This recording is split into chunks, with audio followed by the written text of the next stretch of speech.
এক দশকের নির্বাসন, নিষিদ্ধের খড়গ আর শীর্ষ নেতৃত্বের অনুপস্থিতি। একসময় হারিয়ে যাওয়া দলটি কি আজ বাংলাদেশের সবচেয়ে বেশি জনপ্রিয়? তারা নির্বাচনী প্রচারে প্রমাণ করেছে তারা বড় মাঠের বিশ্বমানের খেলোয়াড়। একসময়ের কোণঠাসা একটি দল আজ কেবল রাজপথই কাঁপাচ্ছে না, বরং বিশ্বের মডেলদের ড্রয়িং রুমের আলোচনায় প্রধান চরিত্রে পরিণত হয়েছে। রয়টার্স বলছে তারা এখন বিশাল মাঠের বিশ্বমানের খেলোয়াড়। আল জাজিরা প্রশ্ন তুলছে, পরবর্তী নেতৃত্ব কি তবে তাদের হাতেই? আর ওয়াশিংটন পোস্ট প্রকাশ করেছে এমন এক গোপন অডিও যা দিল্লির রাতের ঘুম কেড়ে নেওয়ার জন্য যথেষ্ট।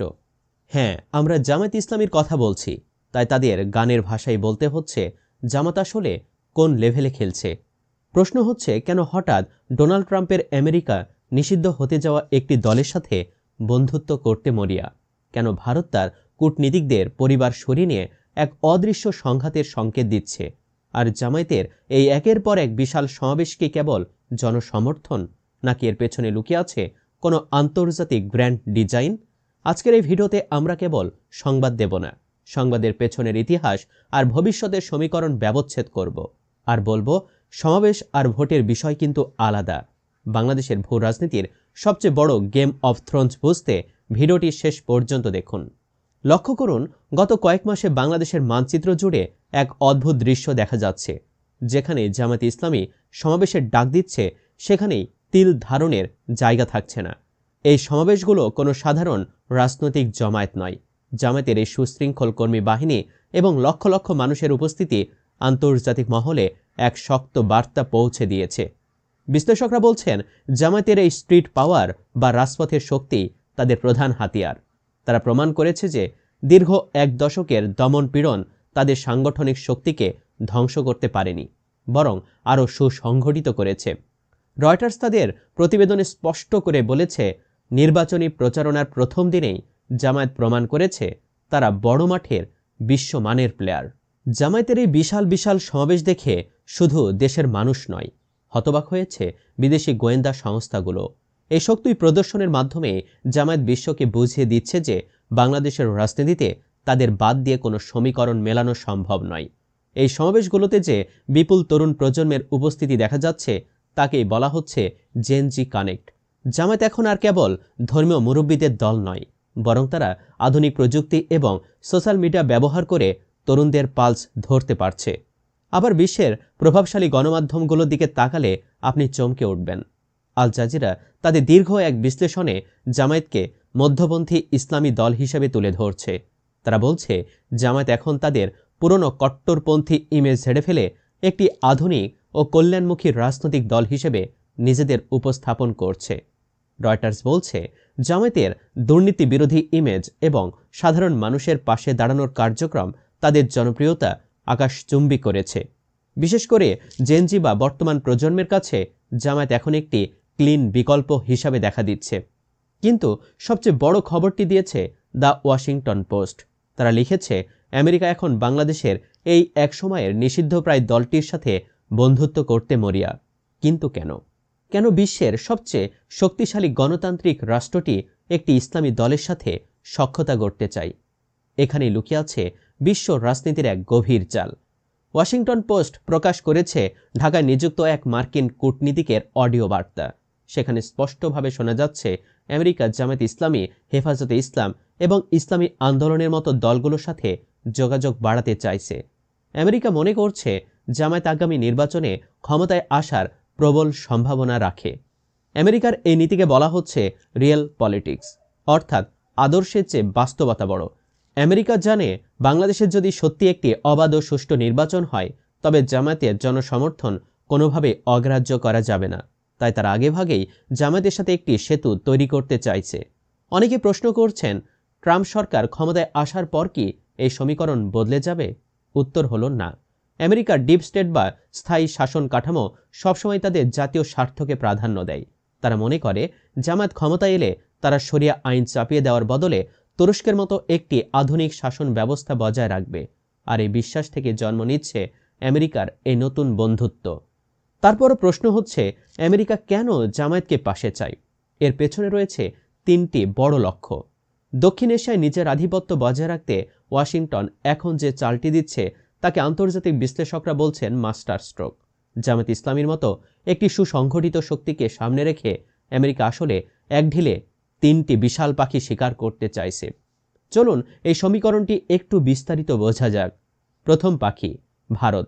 ভারত আমেরিকার কৌশলগত মিত্র হলেও অনেক ক্ষেত্রে দিল্লি নিজের মতো চলতে পছন্দ করে। যেমন ইউক্রেন যুদ্ধের সময় রাশিয়ার কাছ থেকে তেল কেনা কিংবা মিয়ানমারের জান্তার সরকারের সাথে সুসম্পর্ক রাখা। আমেরিকা এটা পছন্দ করছে না। বাংলাদেশ সবসময় ভারতের ব্যাকইয়ার্ড বা পেছনের উঠোন হিসাবে পরিচিত। আমেরিকা জানে জামায়াতের মতো দলগুলো ক্ষমতায় আসা মানেই ভারতের উত্তর পূর্বাঞ্চলীয় রাজ্যগুলোর নিরাপত্তা নিয়ে দিল্লি চরম দুশ্চিন্তায় পড়বে। এই ভয় বা অনিশ্চয়তা তৈরি করেই আমেরিকা ভারতকে একটি মেসেজ দিচ্ছে। বার্তাটি হলো, যদি দক্ষিণ এশিয়ায় আমাদের স্বার্থ না দেখো, তবে তোমাদের পূর্ব সীমান্ত আমরা অস্থির করে দেব। এতে করে ভারত বাধ্য হবে আমেরিকার অনেক দাবি মেনে নিতে এবং রাশিয়ার সাথে দূরত্ব তৈরি করতে। দ্বিতীয় পাখি রাশিয়া। বাংলাদেশের রাশিয়ার পারমাণবিক প্রকল্প এবং বিশাল বিনিয়োগ রয়েছে, যার সবচেয়ে বড় উদাহরণ রূপপুর পারমাণবিক প্রকল্প। এছাড়া জ্বালানি খাতেও রাশিয়ার সম্পৃক্ততা বাড়ছে। আমেরিকা চায় এমন একটি সরকার যারা রাশিয়ার সাথে সম্পর্ক কমিয়ে আমেরিকার দিকে ঝুঁকবে। ইউক্রেন যুদ্ধের পর থেকে আমেরিকাকে রুখতে পুতিন এশিয়ায় তার বন্ধুদের খুঁজছেন। ওয়াশিংটন মনে করে বাংলাদেশে বর্তমান বা পূর্বতন কাঠামোর আড়ালে রাশিয়ার যে শক্ত অবস্থান তৈরি হয়েছে তা আমেরিকার নিরাপত্তার জন্য হুমকি। আমেরিকা এমন একটি সরকার বা শক্তিকে সমর্থনে রাখতে চায় যারা ক্ষমতায় এসে রাশিয়ার সাথে করা পুরনো চুক্তিগুলো পুনর্মূল্যায়ন করবে। জামায়াত বা পশ্চিমা ঘেঁষা কোনো শক্তি ক্ষমতায় থাকলে রাশিয়ার এই বিশাল বিনিয়োগ ও কৌশলগত অবস্থান নড়বড়ে হয়ে যাবে। এভাবে আমেরিকা রাশিয়ার একটি গুরুত্বপূর্ণ দক্ষিণ এশীয় বন্ধুকে সরিয়ে দিতে সক্ষম হবে। তৃতীয় পাখি চীন। সবচেয়ে বড় লড়াইটা কিন্তু চীনের সাথে। চীন তার স্ট্রিং অব পালস নীতির মাধ্যমে বঙ্গোপসাগর তথা ভারত মহাসাগরে নিজের আধিপত্য বাড়াতে চায়। বাংলাদেশে চীনের বিলিয়ন বিলিয়ন ডলারের ঋণ এবং মেগা প্রজেক্টগুলো আমেরিকাকে আতঙ্কিত করে তুলেছে।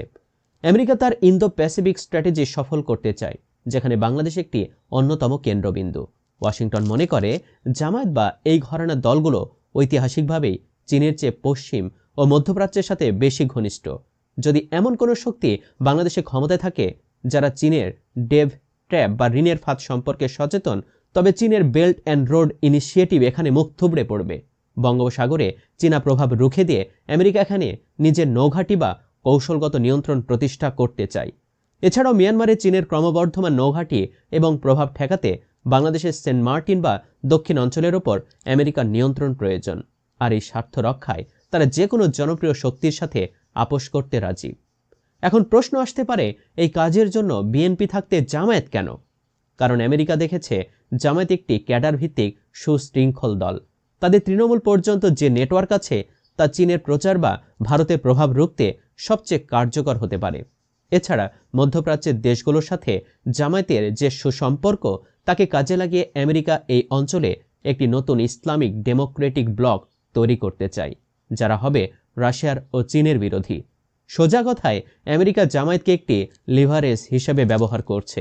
এই গ্র্যান্ড ডিজাইনে জামায়াত সফল হলে আমেরিকার জন্য দক্ষিণ এশিয়া হবে এক নতুন রণক্ষেত্র, যেখানে দিল্লির খবরদারি চলবে না, চলবে ওয়াশিংটনের হুকুম।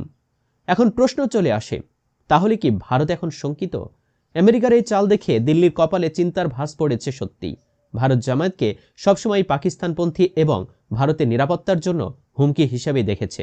ভারত মনে করে জামায়াত ক্ষমতায় আসা মানেই ভারতের উত্তর পূর্বাঞ্চলীয় রাজ্যগুলোতে বিচ্ছিন্নতাবাদীদের আবার মাথাচাড়া দিয়ে ওঠা।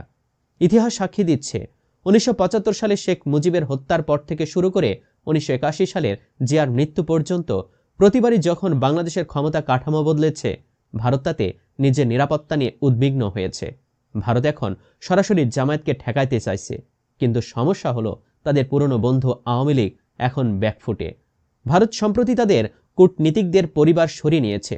এটি বিশ্ব রাজনীতিতে একটি বড় সংকেত। ভারত হয়তো বুঝতে পারছে বাংলাদেশের মাঠ এখন আর তাদের নিয়ন্ত্রণে নেই, কিন্তু ভারত কি হাত গুটিয়ে বসে থাকবে? মোটেই না। ভারত এবং আমেরিকার এই দ্বন্দ্ব বাংলাদেশকে নিয়ে এক বিপজ্জনক পরিস্থিতি সৃষ্টি করতে পারে। আমেরিকার প্রেসিডেন্ট বদলালেও তাদের পররাষ্ট্র নীতির মূল লক্ষ্য খুব একটা বদলায় না। ডোনাল্ড ট্রাম্প এবং ইলন মাস্কের মতো ব্যক্তিরা যখন বিশ্বের ক্ষমতা নিয়ন্ত্রণ করেন, তখন তাদের প্রধান লক্ষ্য থাকে ব্যবসা এবং ভূ রাজনৈতিক প্রভাব। জামাতের সাথে আমেরিকার এই সখ্যতা কেবল গণতন্ত্রের জন্য নয়, বরং এই অঞ্চলে চীনের আধিপত্য রুখতে জামায়াতকে একটি টুল বা হাতিয়ার হিসাবে ব্যবহার করার পরিকল্পনা। বিশ্লেষকরা বলছেন, আমেরিকান রিপাবলিক বা ডেমোক্রেট কেউই চায় না বাংলাদেশে চীনের আধিপত্য থাকুক। আর জামায়াত যেহেতু ঐতিহাসিকভাবেই একটু পশ্চিমপন্থী মনোভাবের, বিশেষ করে মধ্যপ্রাচ্যের দেশগুলোর সাথে সম্পর্কের কারণে, তাই আমেরিকা তাদের ওপর বাজি ধরছে।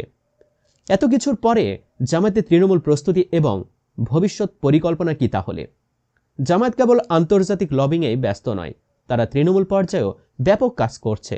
প্রতিটি উপজেলায় তারা আলাদা আলাদা কমিটি করেছে। এমনকি জামায়াত আমির বলেছেন, ক্ষমতায় গেলে তারা নারীদের কর্মঘণ্টা কমিয়ে সম্মানজনক পরিবেশ নিশ্চিত করবেন। এই ধরনের প্রতিশ্রুতিগুলো গ্রামীণ মানুষের মনে ব্যাপক সাড়া ফেলছে। তারা নিজেদের এখন তুরস্কের একে পার্টির আদলে তৈরি করতে চাইছে, যেখানে ধর্ম থাকবে কিন্তু আধুনিকতা ও উন্নয়নের সাথে কোনো আপোষ হবে না। তবে প্রশ্ন হলো, ভারত এবং আন্তর্জাতিক মহলের বড় একটি অংশের অবিশ্বাস কি তারা দূর করতে পারবে? তবে কি ঘটতে যাচ্ছে বাংলাদেশের ভাগ্যে? বাংলাদেশের রাজনীতির এই দাবা খেলা এখন চূড়ান্ত পর্যায়ে।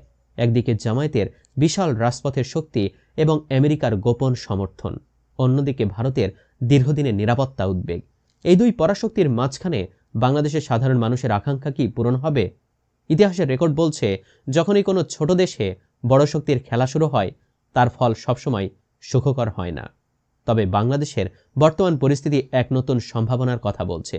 জামায়াত কি সত্যিই পারবে নিজেদের বদলে ফেলে একটি আধুনিক বাংলাদেশ উপহার দিতে, নাকি তারা কেবল বিশ্ব শক্তির হাতের পুতুল হয়ে থাকবে?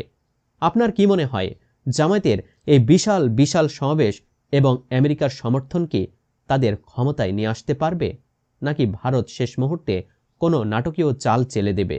আপনার মূল্যবান মতামত আমাদের কমেন্টে জানান।